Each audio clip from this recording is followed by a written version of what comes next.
नमस्कार। Gupta coaching classes द्वारा संचालित इस ऑनलाइन प्लेटफॉर्म से मैं आपसे गुप्ता एक बार फिर से आप सभी का हार्दिक स्वागत अभिनंदन करता हूं और इसी विश्वास के साथ कि आप अच्छे होंगे, स्वस्थ होंगे और आप अच्छे तरीके से अपनी पढ़ाई लिखाई कर रहे होंगे। आइए जल्दी से सारे लाइव आ जाओ, जिससे एक बार फिर से आपका धमाकेदार सेशन स्टार्ट किया जा सके। एक आग लगा देने वाला वीडियो हम फिर से आपके लिए लेकर आए हैं।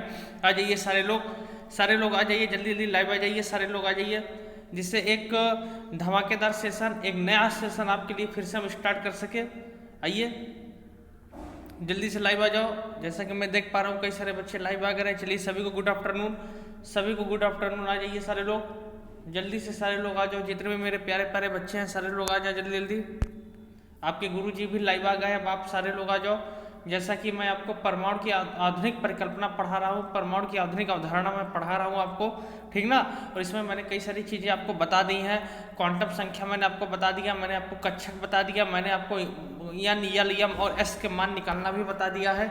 आइए जल्दी से लाइव आ जाइए, तब तक मैं आपके पीपीटी लगा देता हूँ। आइए, जैसे कि आप थंबनेल में देख पा रहे हो, आज परमाणु की आधुनिक परिकल्पना का पार्ट 7 आज आपको पढ़ना है, यानी 6 पार्ट तक की चर्चा मैंने आपसे कर दी है। आज आपको 7वां पार्ट आज आपको पढ़ना है। आ जाइए सारे लोग, जल्दी से लाइव आ जाओ और मेरा विश्वास मानिए, जो चीज़ पढ़ा दिया जा रहा है वही आपके पेपर में फंसेगा, वही आपके क्वेश्चन पेपर में आ जाएगा। जल्दी से सारे लोग आ जाओ, जल्दी जल्दी आ जाओ। जल्दी से आ जाइए। देखिए, कल मैंने कुछ क्वेश्चंस आपको दिया था और बहुत सारे बच्चों ने किया भी है, सही किया है, लेकिन बहुत सारे बच्चे ऐसे भी हैं जो नहीं कर पा रहे हैं, ठीक ना। कुछ उनके अंदर डाउट्स है, तो मैं पहले आपके उन डाउट्स को पहले मैं क्लियर कर देता हूँ। देखिए, जैसे क्वेश्चन एक था 5F कक्षक के लिए एन, एल, एम और एस के मान बताओ। क्वेश्चन यही था, 5F कक्षक के लिए एन, एल, एम और एस के मान बताओ, ये क्वेश्चन था, ठीक। अब इसमें कई सारे बच्चे बहुत क्वेश्चन गलत कर रहे हैं, समझ नहीं पा रहे हैं, तो चलिए कोई बात नहीं है, फिर से आपके डाउट्स को क्लियर कर देते हैं आज। अब इसके बाद उम्मीद करता हूँ कि आपको समझ में आ जाएगा। चलिए, कोई इसमें कोई बहुत बड़ी बात नहीं है, नहीं आया कोई बात नहीं, हम बता रहे हैं आपको। देखिए, जैसे 5F कक्षक था तो मैंने आपको बताया था कि F के पहले जो लिखा रहेगा उसी को n मान लेना। तो n बराबर क्या हो जाएगा बताइए। आप कहोगे सर n बराबर 5 हो गया, ठीक है। फिर मैंने आपसे कहा था जब n बराबर 5 हो गया मेरे बच्चों, तो बताओ F कक्षक के लिए L का मान क्या होता है। तो F कक्षक के लिए L का मान आप कहोगे सर 3 होता है, होता कि नहीं होता। मैंने आपको लिखवाया है, S कक्षक के लिए L का मान 0, P के लिए 1, D के लिए 2 और F के लिए 3, ठीक। अब देखिए, इसके बाद यम में बहुत सारे बच्चे कंफ्यूज हो रहे हैं, यम का मान नहीं निकाल पा रहे हैं। देखिए, यम का मान कैसे निकलेगा, आदर्श सिंह देखो इधर कैसे निकलेगा। जब यल का मान 3 है तो कहीं इसको 2 कर रहे हो, इसको 2 थोड़े नहीं करना है। वो तो मैंने आपको इसके लिए बताया था, दूसरे चीज के लिए, एल के लिए बताया था, यम के लिए नहीं बताया है। अब देखो यम का मान कैसे निकालोगे, इसी 3 को माइनस से प्लस तक लेकर चलना है। -2, -1, 0, -2, -3, -2, -1, 0, 1, 2, 3, यानी माइनस से लेकर प्लस तक चलना है। इसको यम को जो है, इसको -2 से नहीं लेकर चलना है, ध्यान दीजिए। चूंकि यल कितना लिखा है, यल 3 लिखा है, तो यम कितना हो जाएगा -3, -2, -1, 0, 1, 2 और 3, और यस बराबर हो जाएगा सभी के लिए +-½ यही आंसर आएगा इसका, ठीक। जो बच्चे अभी भी नहीं समझ पा रहे हैं एक बार फिर से समझ लें, बहुत आराम से समझिए। देखिए, 5F कक्षक था, क्वेश्चन में लिखा था आपका 5F कक्षक, क्वेश्चन में आपका लिखा था 5F कक्षक, ठीक। 5F कक्षक क्वेश्चन आपका दिया था, तो F के पहले जो लिखा रहेगा उसको आप n मान लेंगे। तो हमने उसको क्या मान लिया बताइए, हमने उसको मान लिया n बराबर क्या हो जाएगा 5। जब n बराबर 5 हो गया, अब देखो कक्षक कौन सा है, कक्षक F है, तो F के लिए L का मान कितना हो जाएगा 3, और जब L का मान 3 हो जाएगा तो M का मान कितना हो जाएगा माइनस से लेकर प्लस तक। यही जो L आपका लिखा है 3, इसी को माइनस से लेकर कहाँ तक चलना है आपको, प्लस तक, यानी -3, -2, -1, 0, 1, 2, 3, और यस का मान क्या हो जाएगा +-½ ये आंसर आया, ठीक। एक बार समझ लीजिए सारे लोग, जिनको नहीं आ पा रहा है वो देख लें, इसको एक बार फिर से क्लियर कर लें, वो बाकी जो है समझ लीजिए अच्छे से। चलिए फिर देखिए, क्लियर हो गया, नोट कर लें जिनको नहीं समझ में आ रहा है तो। आप ध्यान तो, यम में हमेशा माइनस लेकर प्लस तक चलना है आपको, और जो यल का मान रहेगा वहीं से माइनस उठाना है आपको। फिर देखो, आदर्श से क्या क्वेश्चन और था, इन्होंने हमसे क्वेश्चन पूछा था कि सर यन का मान 0 यन का मान 0 जब होगा तो इसका अधिकतम मान क्या होगा। इन्होंने ये क्वेश्चन पूछा था सर यन का मान अगर 0 हो जाए तो इसका अधिकतम मान क्या होगा। तो पहली बात तो यन का मान कभी 0 होता ही नहीं है, मैंने आपको बताया यन का मान कभी 0 होवे नहीं करेगा, यन कभी 0 कर ही नहीं सकते आप, क्योंकि कोई भी कक्षक होगी उसकी मुख्य क्वांटम संख्या, यन माने क्या होता है आपका, यन माने मुख्य क्वांटम संख्या होता है ना, बताओ यन माने क्या होता है, यन माने मुख्य क्वांटम संख्या, तो जरूर कुछ ना कुछ मुख्य क्वांटम संख्या जरूर होगी, यन का मान कभी 0 नहीं होगा, ये जान लो। तो जब यन का मान 0 होगा ही नहीं तो उसमें बात ही खत्म हो गई, ठीक ना। तो ये जान लीजिए बेटा यन का मान कभी भी 0 नहीं होता है, ठीक है, यन का मान कभी 0 नहीं होगा, आप कितना भी कोशिश करोगे कभी 0 होगा ही नहीं, मुख्य क्वांटम संख्या ही 0 नहीं होगी, कैसे 0 कर दोगे आप जो है, ये 0 कर दोगे तो परमाणु बनवे नहीं करेगा जो है, तो कभी भी यन का मान 0 नहीं होता है। तो जब 0 नहीं होगा तो अधिकतम की कोई बात ही नहीं है। हाँ, अगर यन बराबर 1 है तो यल का मान भले 0 हो सकता है, ठीक है, यन बराबर अगर 1 है तो यल का मान क्या हो सकता है बताइए, 0 हो सकता है, इससे कम हो सकता है, मैंने आपको पढ़ाया है, ठीक है। लेकिन अब ये कहो अगर यन 0 हो जाए तो ये इम्पॉसिबल है, यन कभी भी 0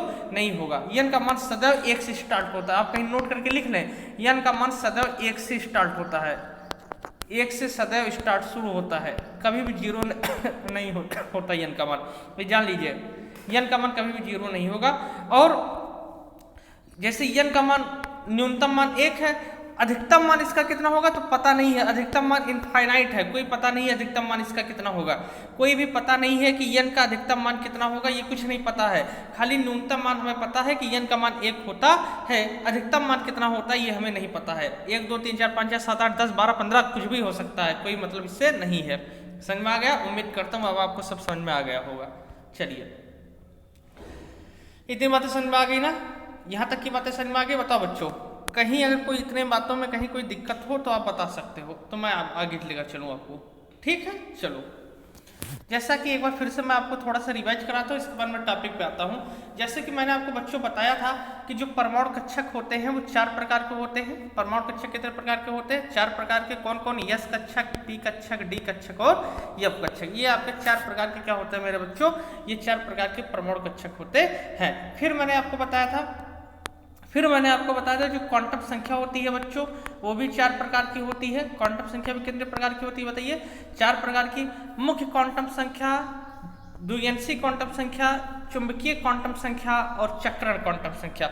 यहाँ तक की बातें मैंने आपको अच्छे से बता दी थी, क्यों मेरे बच्चों, सही है ना, यहाँ तक की बातें मैंने आपको बता दी है ना। अब आप देखो एक क्वेश्चन, अब आप देखिए, इतना समझ में आ गया ना। आओ बच्चों देखो, इधर देखेंगे आप पहले,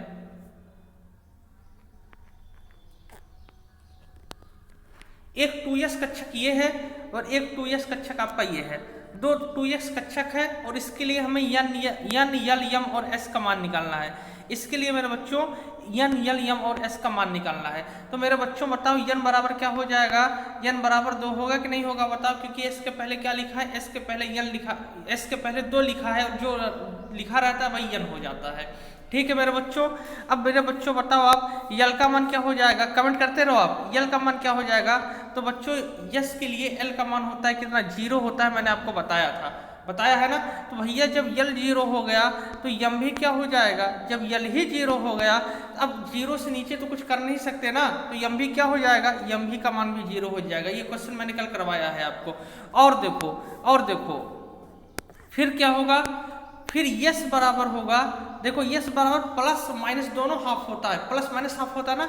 इसके लिए यस का मान एक बार लिखिए आप प्लस हाफ, इसके लिए एस का मान लिखिए आप प्लस हाफ, ठीक। अभी देखो क्यों साथ में मैंने क्यों नहीं लिखा है, क्योंकि इसको मैंने 2 अलग अलग कर दिया है। तो एक बार यस का मान आप प्लस हाफ लिख दीजिए। अब इसमें देखिए, इसमें भी वही रहेगा, n बराबर क्या हो जाएगा, 2 हो जाएगा। जब n बराबर 2 हो गया तो l बराबर क्या हो जाएगा, आप कहोगे सर l बराबर 0 हो जाएगा। जब l बराबर 0 हो जाएगा तो यम का मान क्या हो जाएगा, यम का मान भी 0 हो जाएगा। और जब यम बराबर 0 हो जाएगा तो यस का मान क्या हो जाएगा, एस का मान इसमें लिखिए माइनस हाफ, एस का मान इसमें क्या हो जाएगा बताइए, माइनस हाफ हो जाएगा। यस का मान इसमें क्या लिखिए, क्या होगा बताओ, माइनस हाफ होगा। अभी आप देखो मैंने अभी आपको कोई परिभाषा नहीं बताया, खाली मैं आपको मान बता रहा हूँ जो है। अगर खाली हम 2s को लिख देते अकेले तो प्लस माइनस हाफ आप दोनों लिख देते, लेकिन मैंने 2s को अलग कर दिया, तो एक बार प्लस हाफ हो रहा है और एक बार क्या हो रहा है बताइए, माइनस हाफ हो रहा है। तो देखो कक्षक एक ही है कि नहीं है बताओ, कक्षक एक ही है, 2s कक्षक एक ही है ना, समान है कक्षक ना, बताओ कक्षक एक ही है कि नहीं है? यस कक्षक दोनों में है, यहाँ भी 2s है और यहाँ भी 2s है, यानी सब कुछ समान है। क्वांटम संख्या देखो n l m और s, यहाँ भी देखो n l m और s, देख रहे हो ना? यानी कक्षक एक ही है, लेकिन एक ही कक्षक के चारों क्वांटम संख्याओं के मान समान नहीं है। एक में प्लस हाफ है और एक में क्या है आपका माइनस हाफ है। आप देख रहे हैं, एक में प्लस हाफ है आपका और एक में क्या है आपका माइनस हाफ है। कहने का क्या मतलब है कि कक्षक एक ही हो, लेकिन इनके चारों क्वांटम संख्याओं के मान समान नहीं होंगे, एक ना एक जरूर भिन्न रहता है, एक ना एक जरूर भिन्न रहेगा। कुछ बातें हमारी समझ में आ रही है कि नहीं आपको बताओ? इससे देखकर आपको मेरी कुछ बातें समझ में आ रही हैं कि नहीं? मैंने आपको बताया कक्षक ये भी आपका 2s है, कक्षक ये भी आपका 2s है, लेकिन चारों में से कोई ना कोई क्वांटम संख्या जरूर भिन्न हो जाएगी। अब जैसे यहाँ पे आपने देखा, यहाँ पे s बराबर प्लस हाफ है, लेकिन यहाँ पे s बराबर क्या हो गया आपका माइनस हाफ हो गया। यही आपका क्या है, यही कुछ भिन्नता होती है और इसी को हम कहते हैं, इसी का एक नियम होता है, इन्हीं को हम बच्चों कहते हैं। एक बार आप इसका स्क्रीनशॉट ले लीजिए, जिससे अभी जब मैं परिभाषा लिखाऊं इसके बाद एग्जाम्पल फिर से मुझे ना लिखाना पड़े, आप इसको लिख लेंगे जो है, ठीक ना? एक बार स्क्रीनशॉट ले लीजिए जल्दी से, हालांकि हमने लिखा है इसको, एक बार स्क्रीनशॉट ले लीजिए, फिर मैं आपको बताता हूँ ये किसका नियम कहलाता है। एक बार आप स्क्रीनशॉट लीजिए जल्दी से, जल्दी कीजिए आप स्क्रीनशॉट लीजिए, आप या इसको लिख भी लीजिए, लिखना चाहो लिख ले सकते हो, नहीं तो स्क्रीनशॉट ले सकते हो, लिखो जल्दी से। हाँ हो गया, बताओ। तो इसी को कहते हैं, यही कहलाता है हमारा बच्चों, यही जो आपने नियम देखा यही नियम कहलाता है बच्चों। हेडिंग डालेंगे आप लोग, पाउली का अपवर्जन नियम, पाउली का अपवर्जन नियम। मैं सीधे परिभाषा आपको नहीं बताया, पहले मैं आपको एग्जाम्पल बताने के बाद तब परिभाषा पे लेकर चलता हूं। इसी को कहते हैं पाउली का अपवर्जन नियम। हेडिंग करेंगे आप लोग, पाउली का अपवर्जन नियम, पाउली का अपवर्जन नियम।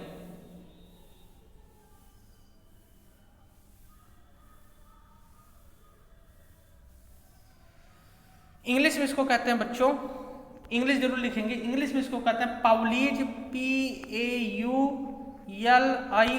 PAULI'S, Pauli's. इसके बाद एक्सक्लूशन, EXCLUSION, ला, पाउली एक्सक्लूशन ला, पाउली का अपवर्जन नियम।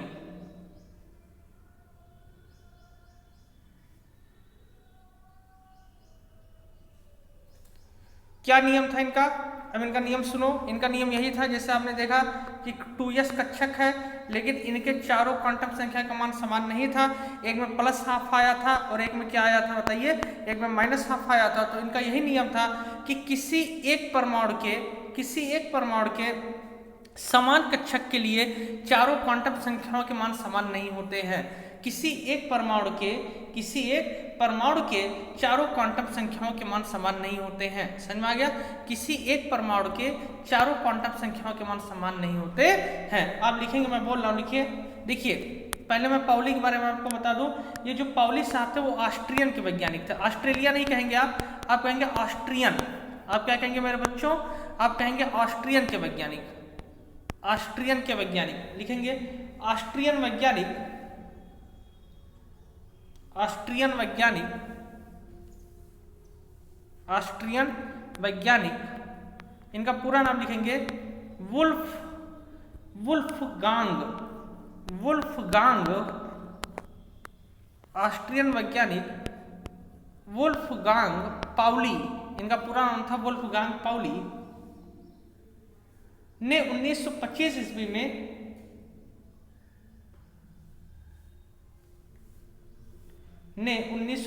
ईस्वी में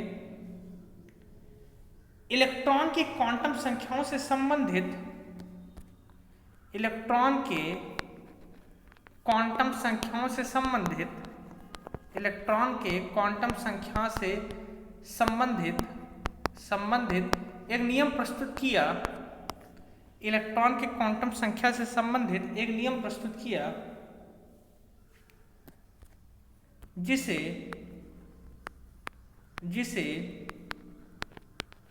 पाउली का अपवर्जन नियम कहते हैं।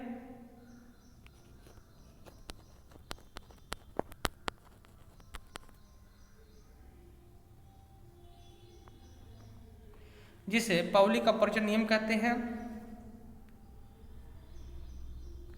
जो कि निम्न प्रकार है।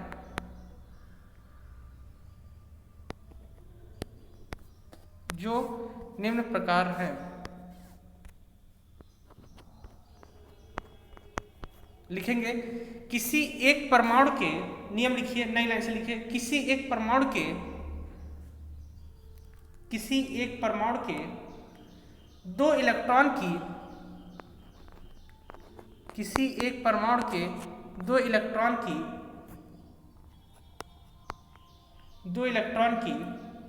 चारों क्वांटम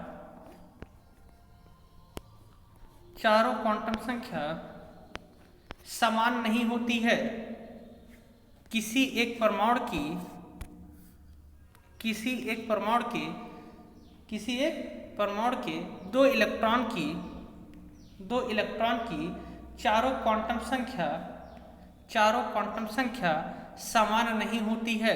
किसी एक परमाणु के दो इलेक्ट्रॉन की चारों क्वांटम संख्या समान नहीं होती है। किसी एक परमाणु के दो इलेक्ट्रॉन की चारों क्वांटम संख्या समान नहीं होती है। सब बहुत इंपॉर्टेंट है। जब आप बीएससी करोगे सब कुछ आपका सेम टू सेम ही मिलेगा। मैं फिर से बता रहा हूं आपको, किसी एक परमाणु के दो इलेक्ट्रॉन की चारों क्वांटम संख्या समान नहीं होती है। जैसे मैंने आपको जो लिखवाया था वही आपको लिखना है। मैं एक बार फिर से लिख देता हूं। 2s कक्षक लेंगे, क्या हो जाएगा मेरे बच्चों, होगा n बराबर 2, फिर क्या हो जाएगा बताइए, फिर आपका हो जाएगा l बराबर 0, m बराबर 0 और s बराबर 1 में होगा आपका +12। इसमें लिखेंगे n बराबर 2, l बराबर 0, m बराबर 0 और s बराबर लिख देंगे क्या, -12। आप देख रहे हो एक भिन्न हो गया, यस भिन्न हो गया, चारों क्वांटम संख्याओं के मान भिन्न हो गए, यानी कि चारों में से कोई ना कोई क्या हो गया, भिन्न हो गया। कक्षक आपका एक ही है, इलेक्ट्रॉन आपका एक ही है, परमाणु आपका एक ही है, 2s कक्षक है, लेकिन यस का मान क्या हो गया बताइए, एस का मान भिन्न भिन्न हो गया। लिख लीजिए अच्छे से मेरे बच्चों। चलिए, उम्मीद करता हूँ आपको सारा टॉपिक क्लियर हो गया होगा। अगर इसके बाद भी आपको कोई डाउट्स होगा, जो मैंने इसके पहले वाला टॉपिक बताया 5F कक्षा के लिए, 3D कक्षा के लिए निकालना वाला, तो एक बार आप फिर से व्हाट्सएप कर देंगे हमारे पास, ठीक है, फिर से उसको अगले दिन फिर से समझा देंगे, आप परेशान ना होइएगा। या उसके लिए हम आपको अलग से आपके लिए वीडियो बनाकर हम आपके व्हाट्सएप पर कर देंगे, अगर आपको अभी भी नहीं समझ में आया होगा तो। चलिए, क्लियर हो गया मेरे बच्चों। और मेरे बच्चों अब आगे चलते हैं, हेडिंग करेंगे आप लोग पाउली के अपवर्जन नियम के निष्कर्ष। पाउली के अपवर्जन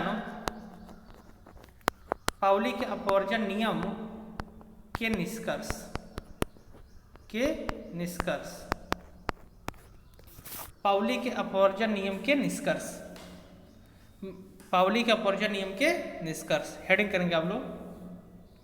देखिए, मैं आपसे फिर से बता रहा हूँ, जो चीज़ें मैं आपको पढ़ा दे रहा हूँ ये आपके 11th 12th में तो इम्पोर्टेंट रहेगा ही रहेगा, साथ में कोई भी आप कंपटीशन एग्जाम देंगे उसमें भी ये सारी चीज़ें पूछी जाएंगी। अगर आप नीट के एग्जाम देते हो, मैं बार बार आपसे बता रहा हूँ, अगर आप नीट के एग्जाम दे रहे हो या अगर आप IITs के एग्जाम दे रहे हो, IIT IIM के जो अगर आप एग्जाम देते हो मैथ वाले बच्चे, या अगर आप कोई नेवी एयरफोर्स या नेवी हो गया, एयरफोर्स हो गया, इनका सारा एग्जाम्स आप देते हो, तो उन सारे चीज़ों में इससे ही क्वेश्चन पूछे जाएंगे। अगर केमिस्ट्री से क्वेश्चन आते हैं, जान लीजिए, मैं आपको बता रहा हूँ बार बार, 75% क्वेश्चन आपका यही 11th कवर करता है, ये जान लीजिए। 75% क्वेश्चन जो है आपका 11th कवर करेगा, फिजिक्स केमिस्ट्री मैथ, ठीक है। तो आप अच्छे से पढ़िए, मन लगाकर पढ़िए, हम जो पढ़ा रहे हैं आपको बहुत आराम से पढ़िए, सब कुछ आपका कवर हो जाएगा।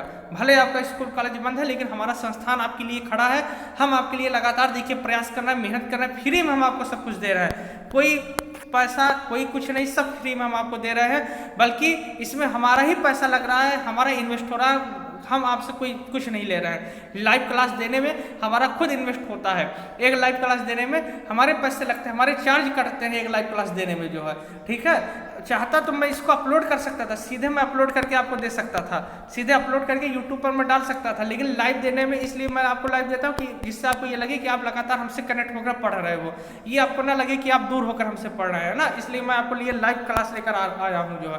तो आप परेशान ना हो, हम आपके साथ हैं, आपके लिए मेहनत कर रहे हैं। देखिए निष्कर्ष क्या है बच्चों इसका, पाउली का पोर्जन नियम का जो निष्कर्ष क्या है मेरे बच्चों, निष्कर्ष ये है, आप जानते हो बस वही निष्कर्ष है, इसमें यही होता है कि यस कक्षा में अधिकतम 2 इलेक्ट्रॉन रहते हैं, पी कक्षा में अधिकतम 6 इलेक्ट्रॉन रहते हैं, डी कक्षा में अधिकतम 10 इलेक्ट्रॉन रहते हैं और एफ कक्षा में अधिकतम 14 इलेक्ट्रॉन रहते हैं। यही इन्होंने निष्कर्ष निकाला, इसको मैंने आपको पहले ही बता दिया था। अब ये निष्कर्ष लिख लीजिए, क्वेश्चन पूछा गया है आपके पेपर में जो है, जब आपका हाफ ईयरली पेपर होगा, हालांकि कहाँ होगा अब तो कुछ पता नहीं है, लेकिन जाने रहिए। अब आप पढ़िए, कोई उसके लिए ना पढ़िए कि हमको पेपर नहीं देना, क्या है क्या नहीं है जो है, ठीक ना, नॉलेज के लिए पढ़िए, क्योंकि अगर 11th पढ़े रहोगे तभी 12th में कुछ कर पाओगे, और 11th अगर नहीं पढ़े रहोगे 12th हम क्या, भगवान भी अगर आपको पढ़ा दे कभी नहीं समझ में आएगा, जान लीजिए आप, क्योंकि आपका बेस अगर नहीं मजबूत रहेगा तो आप कभी 12th में कोई अच्छा परफॉर्मेंस नहीं कर पाओगे, हम चाहे जितना आपको लाख गुना अच्छा पढ़ा दें हम आपको जो है, ठीक है। तो 11th आप अच्छे से पढ़िए, मेहनत करके पढ़िए, हम आपको फ्री में दे रहे हैं तो आप अच्छे से पढ़िए मेहनत करके। चलिए क्लियर हो गया मेरे बच्चों। अब देखो जाना माना एक नाम है केमिस्ट्री के क्षेत्र में जिन्होंने बहुत नाम कमाया, ठीक है, जाना माना एक नाम।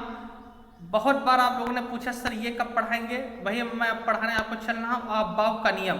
अब हम जो इलेक्ट्रॉनिक विन्यास करेंगे वो आपबाऊ के नियम से करते हैं, आपबाऊ के नियम, हेड डालेंगे आप आपबाऊ के नियम, आपबाऊ के नियम, अब हेडिंग करेंगे मेरे बच्चों आपबाऊ के नियम।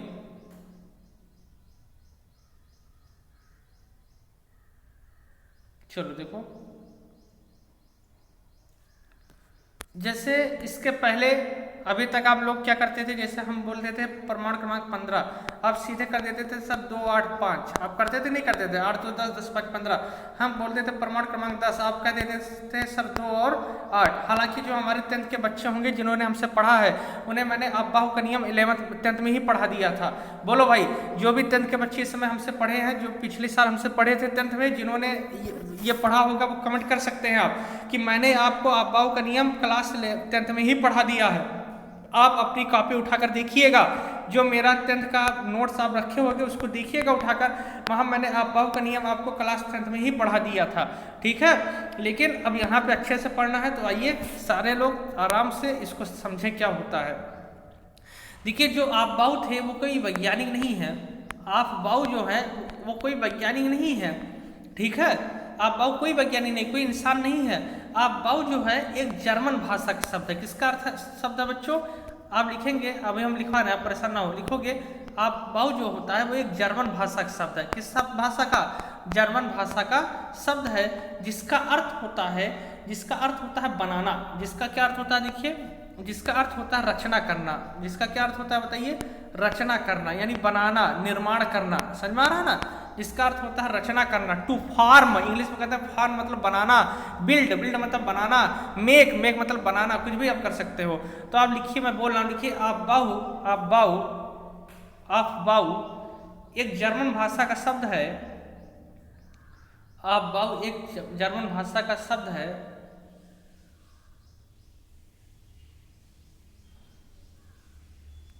जिसका अर्थ है रचना करना।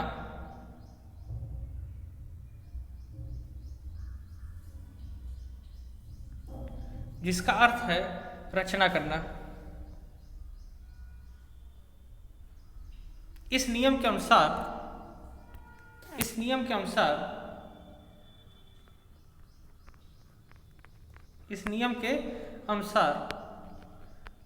नई लाइन लिखिए किसी परमाणु के कोष में, इस नियम के अनुसार किसी परमाणु के कोष में, अभी लिखिए, अभी हम समझा रहे हैं, परेशान ना हो। किसी परमाणु के कोष में इलेक्ट्रॉन ऊर्जा के बढ़ते क्रम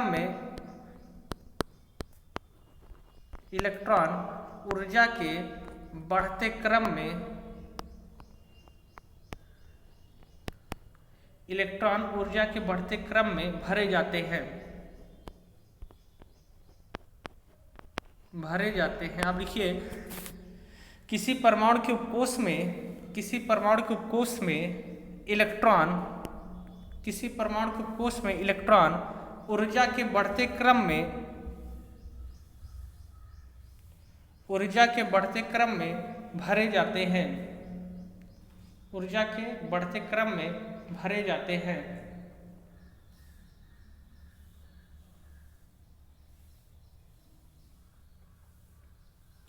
देखिए, ऊर्जा के बढ़ते क्रम में भरने का क्या मतलब है बच्चों? देखो, जैसे इलेक्ट्रॉन जो होगा वो पहले यस कक्षक में भरेगा, फिर पी कक्षक में भरेगा, ठीक है, और एक क्रम से भरेगा। देखिए कैसे, जैसे 1s, और देखो यस में अधिकतम 2 इलेक्ट्रॉन रहेंगे, याद रखी रहिएगा। यस में 2, पी में 6, डी में 10 और एफ में 14। अभी हम सब बताएंगे, पहले आप देखिए क्रम क्या होता है। जैसे 1s, 2s, 2p, 3s, फिर 3p, अब 3p के बाद आएगा 4s। ये क्रम आपको याद करना है। 4s के बाद आएगा आपका 3d। क्यों मैंने ऐसा कहा? देखो, क्योंकि ऊर्जा के बढ़ते क्रम में सबसे पहले छोटी ऊर्जा, फिर बड़ी। अब आप कहोगे सर 4s के बाद 3d, इसका मतलब कि जो है सर 4 तो ज्यादा हो गया। नहीं, 4 की ऊर्जा कम होती है, d की कक्षक ज्यादा होती है। ऊर्जा के बढ़ते क्रम, ये क्रम आपको याद रखना पड़ेगा, ठीक। 3d, 4s, 3d, फिर 4p, फिर आपका हो गया 5s,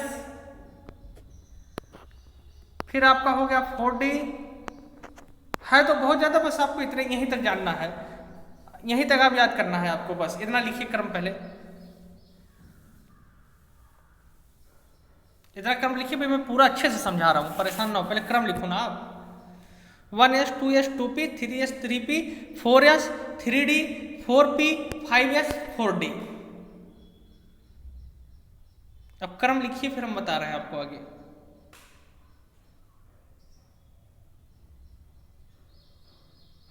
चलिए लिख लिए। देखो, मैंने जैसे आपसे कहा ऊर्जा के बढ़ते क्रम में, अब यहीं पे आप ध्यान समझेंगे। ऊर्जा के बढ़ते क्रम में मैंने आपसे कहा बच्चों, ऊर्जा के बढ़ते क्रम में रखा जाता है। तो देखो, आप कहोगे सर आपने ऊर्जा के बढ़ते क्रम कहा और आपने पहले 4s लिखा, फिर 3d लिखा। आपने 4s लिखा और फिर क्या लिखा? 3d। तो 4 तो ज्यादा है सर, 3 तो कम है, तो पहले 3 आना चाहिए तब 4 आना चाहिए। आपके माइंड में क्वेश्चन बन रहा होगा कि पहले इसको आना चाहिए, यानी पहले 3d आना चाहिए, इसके बाद आपका 4s आना चाहिए। आपके क्रम में ये बनना होगा माइंड में।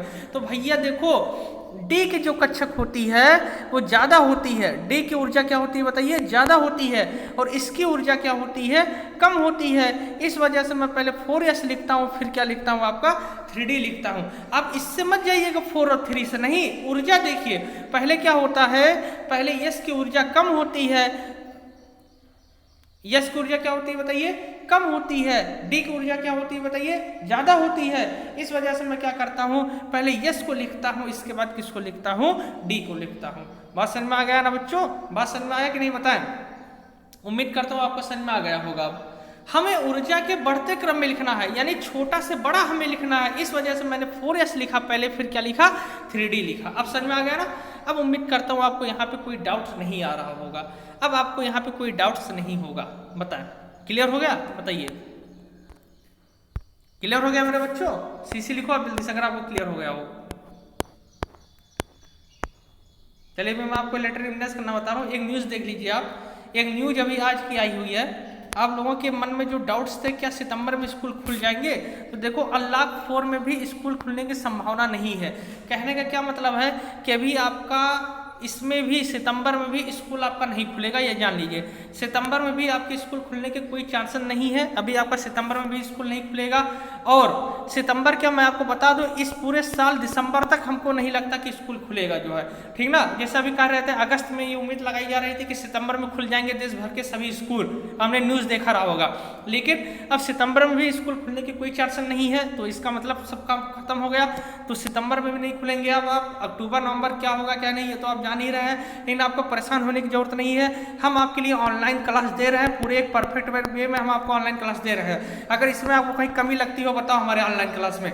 जैसे हम आपको ऑफलाइन में पढ़ाते थे सेम ऐसे हम आपको ऑनलाइन पढ़ा रहे हैं। कहीं कोई कमी नहीं छोड़ रहे हैं हम पढ़ाने में। आपको पूरी मेहनत पूरी शिद्दत के साथ हम आपको पढ़ा रहे हैं। बस आप भी क्या करें, आप भी हमारे लिए प्रयास कर दीजिए। देखिए आपके एक लाइक कमेंट और सब्सक्राइबर से मेरी यकीनन मेरी कोई इनकम नहीं होती है, बस हमें एक हौसला मिलता है। तो प्लीज़ मेरी आपसे रिक्वेस्ट है, आप सारे लोगों को बताएं जिससे चैनल को ज़्यादा ज़्यादा लोग सब्सक्राइब करें। ये मेरी आपसे एक रिक्वेस्ट है। जान लो यही मेरी फीस है जो अगर आप लाइक करते हो, सब्सक्राइब करते हो, कमेंट करते हो, ये मेरी एक फीस है। तो इसी से आप जो है मेरे हौसले को बढ़ाएं आप, क्योंकि अगर आप हमारा सपोर्ट करेंगे तो हम डेली आपको ऐसे बेस्ट से बेस्ट देंगे जो है क्लास। क्योंकि अगर आप नहीं करेंगे तो फिर हमारा भी मन टूट जाएगा कि बच्चे जो है लाइक नहीं करते हैं, पसंद नहीं करते हैं। मेरी आपसे रिक्वेस्ट है कि आप सारे लोग सब्सक्राइबर को बढ़ाइए, क्योंकि देखिए क्लास आपके साथ 11 के साथ 10th और 11th 12th और 9th सबकी क्लासेज हमारे यहाँ से चल रही है। लगातार हम क्लासेज आप लोगों को दे रहे हैं। 11th 12th की क्लासेज मैं खुद अटेंड कर रहा हूँ और 10th की भी क्लासेज मैं अटेंड कर रहा हूँ बीच बीच में जो है, ठीक ना। बाकी 10th के और भी सारे सब्जेक्ट चल रहे हैं हमारे यहाँ से जो है, 9th की भी क्लासेज चल रही है हमारे यहाँ से। तो हम आपके लिए खड़े हैं, आपके लिए मेहनत कर रहे हैं। तो मेरे प्यारे बच्चों आप भी हमारे लिए सपोर्ट कीजिए, सब्सक्राइबर आप भी करवाइए। जितने भी आपके भाई बहनों सबसे बताइए, जितने भी पानमती सरैया के जितने भी बच्चे हैं, जितने भी फ्रेंड आपके नहीं जानते सबको बताओ, सबसे सब्सक्राइब कराओ और जिससे सारे लोग वीडियो को देखें। और जल्द से आपकी फिजिक्स की भी स्टार्ट होने वाली है, जल्द से जल्द फिजिक्स की भी क्लास स्टार्ट होने वाली है, ठीक ना मेरे बच्चों। और देखिए कई सारे बच्चे मेहनत करते हैं। ये जो आप थंबनेल देख रहे हैं, ये थंबनेल विक्रांत सिंह ने बनाया है। आप जो देख रहे हो ये सारी चीज़ें, तो ये बेचारे बहुत मेहनत करते हैं। मतलब हमको मेहनत नहीं करना पड़ता, नहीं तो ये सारी चीज़ें हमें बनानी पड़ती और हमें बनाने में और मेहनत हमको लगता है। फिर हम आपको वीडियो देते क्योंकि इसमें बहुत टाइम लगता है ये सारी चीज़ें बनाने में। तो ये सब आपको के लिए विक्रांत सिंह करते हैं। तो एक बार विक्रांत सिंह के लिए आप सारे लोग धन्यवाद बोल देंगे। मेरी तरफ से आप एक बार विक्रांत सिंह को धन्यवाद बोल देंगे। बाकी और सारे बच्चे हैं बहुत सपोर्ट करते हैं, आप सारे लोग सपोर्ट करते हैं। बस ऐसा ही आप लोग हमारा साथ बनाए रखें और हम यकीन मानिए हम आपके लिए पूरी तरीके से खड़े हैं, आपकी हम पूरी तैयारी कराएंगे, ठीक है मेरे बच्चों। चलो जितने लोग नए हैं वो चैनल को सब्सक्राइब जरूर कर लेंगे, वीडियो को लाइक कर देंगे। फिर मिलेंगे कल, हम इलेक्ट्रॉनिक विन्यास आपको करना बताएंगे, कैसे इलेक्ट्रॉनिक विन्यास किया जाता है। इतना आप पढ़िएगा। फिर मिलेंगे एक नई ऊर्जा के साथ, एक नए उत्साह के साथ। तब तक के लिए बहुत बहुत धन्यवाद।